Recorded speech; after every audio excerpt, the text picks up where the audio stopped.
કે જ્યારે ઉદયપુર રાણાએ પોતાના દીકરીના લગ્ન એક નાનકડા રાજપૂત સાથે ગરાસિયા સાથે કરેલી, નાનો ઘડો હતો, કેસરીસિંહ એનું નામ હતું. અને કેસરીસિંહ પરણવા આવ્યા ત્યારે ઘણો દાયજો કર્યો. આપણે ત્યાં દીકરીને દાયજો જેટલું દેવાય એટલું દેવાની વાત આપણે ત્યાં કરી છે. અને એને અમે એમ પણ કીધું છે કે સાસુ એક વિચારે કે દીકરાની વહુ પરણીને આવી છે તો શું શું લઈ આવી એના કરતા શું શું મૂકીને આવી છે એ વિચારવાની જરૂર છે. કેટલું લાવી છે એના કરતા કેટલું મૂકીને આવી છે. અહીં તો ઉદયપુર સ્ટેટ એટલે ઘણો દાયજો કર્યો અને લાડે કોડે દીકરીને વિદાય કરી. અને ખાનદાન કુટુંબનો દીકરો કેસરીસિંહ એ પરણી અને ઘીરે જઈને આમ હિંડોળા ખાતે આમ જે હિંચકે છે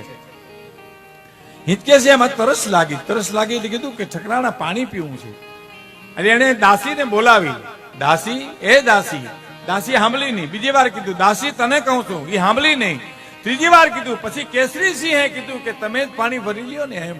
તો કે મારા બાપે એટલો દાયજો આપ્યો, એટલો કર્યાવર કર્યો, તમે મને પાણી ભરવાનું કહો છો? આ તમે મારું અપમાન નહીં, મારા પિતાનું અપમાન કરો છો એમ. એ હિંડોળા ખાટેથી ઉતરી ગયા. ત્યાં દાસી આવી કીધું બોલો બાસુ? તો કે વેલણું તૈયાર કરો, અહીંયા આપણે નથી રહેવું, અહીંયા ન રહી શકીએ. અને સાહેબ ઉદયપુર મહારાણાએ દીકરીને સવારે વિદાય કરી અને સાંજે દીકરી બા પાછા આવ્યા. કેટલો આઘાત લાગ્યો છે.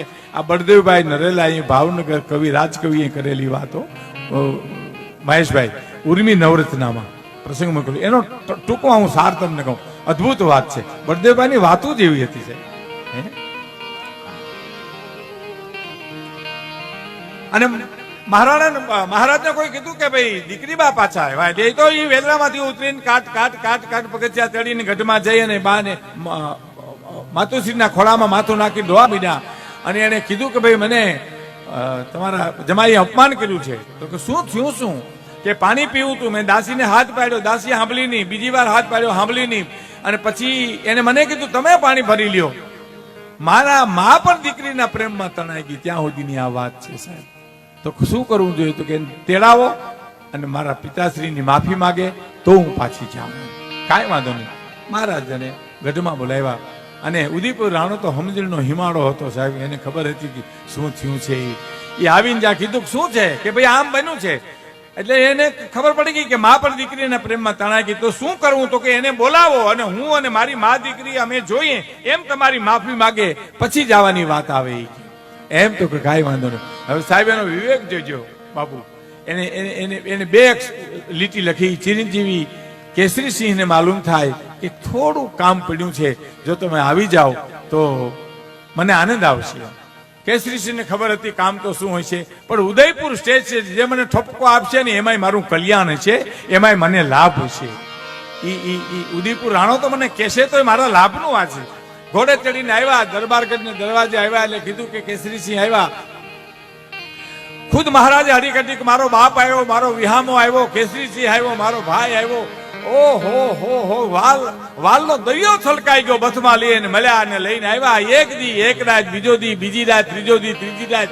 ક્યાંય ઠપકા જેવું આવે નહીં. સરા ભરવામાં પરણવા આવ્યો તો એના કરતા વધારે માન સન્માન આપ્યું. પણ કેસરીસિંહ વિચાર કર્યો છે કે બોલાવ્યો છે તો મને ઠપકો દેવા, પણ હવે હું રજા લઉં બે વેણ કહેવાય છે તો કહેશે. એટલે બે માં દીકરી આમ જરૂર કે આવી ગયા છે. અને કેસરીસિંહ એમ કે છે કે બાપુ હવે મારે રજા લેવી છે, હવે હું જાઉં. પણ કે રોકાવ તો મજા આવે છે, મને આનંદ આવે. તો ના બાપુ આ તો અમે તો નાના માણસ, તમારો સંદેશો આવે એટલે મારે આવવું જોઈએ, પણ અમારે તો કામ ચડી ગયા હોય બાપુ. તો જવું જ છે તમારે? તો હા. મા દીકરી જોવે છે શું ઠપકો આપે છે કે જવું છે કેસરીસિંહ તમારે? તો કે હા. એટલે એની મોજડીઓ કેસરીસિંહની પડી ત્યાંથી ઉપાડી મહારાણા ઉદયપુર રાણાએ આવી અને પગમાં મૂકીને કીધું લ્યો જાવું હોય તો આ મોજડીઓ પહેરી લ્યો તમે. એ મોજડીઓ પહેરી લ્યો એમ કીધું. તો મા દીકરીને એમ થયું ઓહો. પણ કેસરીસિંહ કીધું બાપુ તમે મારી મોજડી ઉપાડી? તો કે કેસરીસિંહ કન્યાદાન દેતી વખતે અંગૂઠો ધોઈને પીધો, પછી મોજડી ઉપાડવામાં મને શું વાંધો છે? અને આટલી જ વાત હતી દીકરીને માટે સાહેબ કે મારો બાપ જેની મોજડી ઉપાડે એને હું પાણી નો ભરી દઉં એમ. એટલો અહંકાર મને કર્યાવરનો, દાઈજાનો, સંપત્તિ વગેરેનો. અને પછી રોઈ પડ્યા છે દીકરી બા. અને માને કીધું છે કે હું મારા પિતાશ્રીને નહીં મળી શકું, પણ મારા પિતાશ્રીને કહેજો કે દીકરી બા હવે જિંદગી ભર ખોલિયામાંથી જીવ જાહે પણ ઉદયપુરની કોઈ દી આબરૂ નહીં